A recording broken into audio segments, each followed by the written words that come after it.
शिव मठ पर शिव मठ पर राम खेले होली।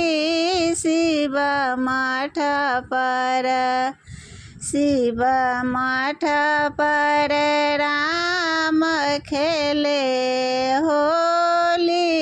शिव मठ पर शिव मठ पर हो शिव मठ पर हो शिव मठ पर शिव मठ पर राम खेले होली। शिव मठ पर राम जी आए लखन जी आए। राम जी आए लखन जी आए हो संग में सिया दुल्हनिया हो संग में सिया दुल्हनिया हो।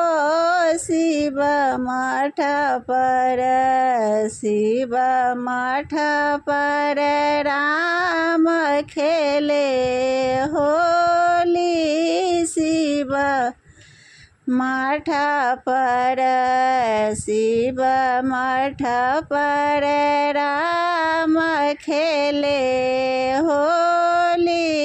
शिव मठ पर किने का के हाथ कनक पिचकारी।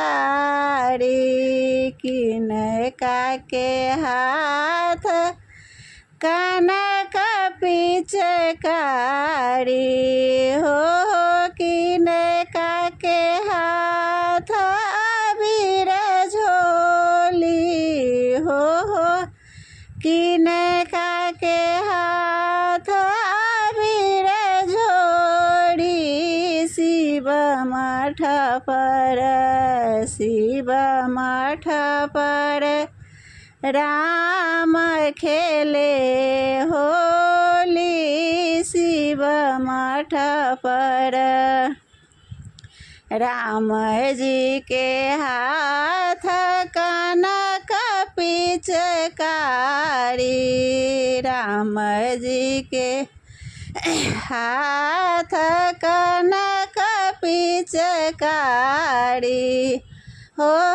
लखन के हाथ अबीर झोड़ी हो। लखन के हाथ अबीर झोड़ी।